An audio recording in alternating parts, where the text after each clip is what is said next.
তেল সংকটের আরও খবর জানবো আমাদের সহকর্মীদের কাছ থেকে। শুরুতে সাভার থেকে এ বিষয়ে জানাচ্ছেন সহকর্মী এম এ হালিম। আপনি জানেন যে আজকে থেকে কিন্তু জ্বালানি মন্ত্রণালয় একটি প্রেস বিজ্ঞপ্তি দেওয়া হয়েছে। সেই প্রেস বিজ্ঞপ্তি অনুযায়ী যে কয়েকদিন যাবত যে জ্বালানি তেলের যে রেশনিং পদ্ধতিটি ছিল সেটি কিন্তু তুলে দেওয়া হয়েছে। সেই বিষয়টি জানিয়ে তারা প্রেস বিজ্ঞপ্তি দিয়েছে এবং জ্বালানি মন্ত্রণালয় সেই প্রেস বিজ্ঞপ্তি যেমনটি তারা জানিয়েছে যে মধ্যপ্রাচ্যের যুদ্ধের কারণে এবং পাইপলাইনে যে ক্ষতিগ্রস্ত হওয়ার কারণে জ্বালানি তেলের যে সংকট তৈরি হয়েছিল এবং সেটি বাংলাদেশের যে বন্দরে 4টি জাহাজ ইতিমধ্যে এসেছে এবং আসার পরপরই কিন্তু এখানে জ্বালানি তেলের যে স্বাভাবিক সেই বিষয়টি তারা সেটি উল্লেখ করেছেন যে এটি আজকে থেকে এই রাসায়নিক পদ্ধতি তুলে দেওয়া হবে এবং সেই সাথে সামনে যে ঈদ এবং যে একটি মৌসুম চলছে এখন সেই কৃষকদের যেটি ইরি মৌসুম চলছে সেই ইরি মৌসুম উপলক্ষে কিন্তু সরকার থেকে যে রাসায়নিক পদ্ধতিটি সেটি তুলে দেওয়া হয়েছে। তো সেই হিসেবে আমি আজকে যে জ্বালানি যে পাম্পের যে বিষয়টি যে এখানে সাভারের বিভিন্ন পাম্পে আপনারা দেখতে পাচ্ছেন যে আমি যে পাম্পটিতে রয়েছি সেখানে কিন্তু যে স্বাভাবিক যে চিত্রটি সেটি এখন পর্যন্ত যে স্বাভাবিক যে জ্বালানি সরবরাহ তারা কিন্তু যারা পাচ্ছেন না, অনেকেই কিন্তু দেখতে পাচ্ছেন এখানে ড্রাম বালতি বোতল নিয়ে তারা এখানে অপেক্ষা করছেন এবং কিছু কিছু পাম্পে আমরা দেখতে পেয়েছি দীর্ঘ মোটরসাইকেলের যে একটি সারি, সেখানে কিন্তু মোটরসাইকেলের যে অকটেন এবং পেট্রোল সেখানে সীমিত আকারে দেওয়া হচ্ছে, যেটি আমরা জানতে পেরেছি। মোটরসাইকেলে 200 টাকা এবং ব্যক্তিগত গাড়িতে 500 টাকা করে দেওয়া হচ্ছে। এছাড়া সকাল ভোর থেকে যে ডিজেলের যে একটি ক্রাইসিস সেটি আমরা দেখতে পেয়েছি, বিশেষ করে দূরপাল্লার পরিবহন যারা সেখানে দূরপাল্লায় যে আপনি জানেন যে ডিজেলের দ্বারা সেই পরিবহনগুলো চালিত হয় এবং এছাড়া ট্রাক এবং লোকাল যে পরিবহন সেগুলো ডিজেলে চলে, তারা কিন্তু সে ভোর থেকে যে স্থানীয় আমরা সাভারে যে একটি হেমাদপুর একটি পাম্প সেখানে আমরা দেখতে পেয়েছি দীর্ঘ লাইনে রয়েছে।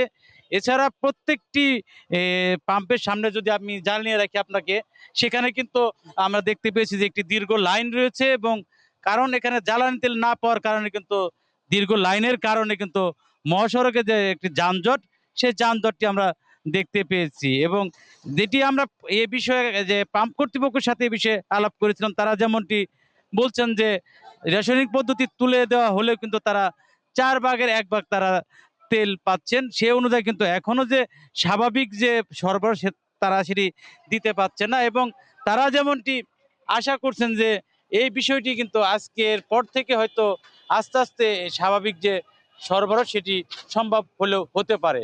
তো এই ছিল আমার কাছ থেকে এই পাম্প থেকে সর্বশেষ।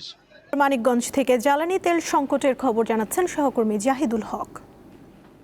পরিবহনগুলোতে আসলে পর্যাপ্ত পরিমাণ তেল না নেওয়ার ফলে কিন্তু অনেক পরিবহন কিন্তু ঢাকা-রিচা মহাসড়কে কিন্তু ওই পরিবহনগুলো নামতে পারেনি, যাত্রী পরিবহন করতে পারছেন না। অনেক পার্কিং এরিয়াতে এবং পাম্পগুলোর আশেপাশে কিন্তু ওই পরিবহনগুলো পার্কিং করে রাখা হয়েছে। এর বাইরেও আরেকটি তথ্য আমাদের দর্শকদের জানিয়ে রাখতে চাই, মানিকগঞ্জে 21,000-এর বেশি কিন্তু ডিজেল চালিত পাম্প আছে কৃষিকাজের জন্য। এই 21,000-এর বেশি ডিজেল চালিত পাম্পে কিন্তু 85,000 লিটার ডিজেল প্রয়োজন হয়।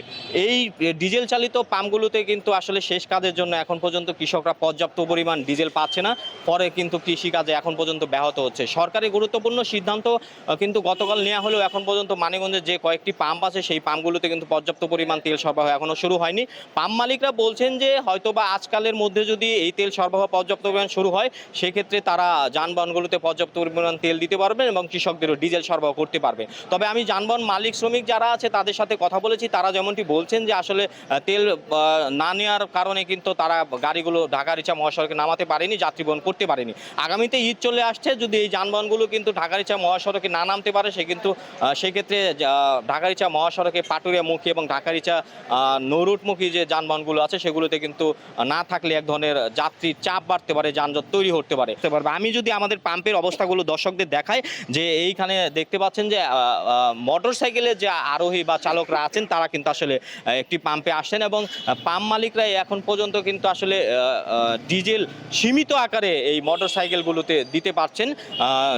সীমিত নির্ধারিত সীমার বাইরে কিন্তু আসলে তেল সরবরাহ পাম্প মালিক এখনও করতে পারছে না। বেশ কয়েকটি পাম্পেরই একই অবস্থা, কোথাও ডিজেল আছে, কোথাও অকটেন অল্প কিছু পরিমাণ আছে। অনেক পাম্পে দেখা যাচ্ছে অকটেন নেই, পেট্রোল নেই।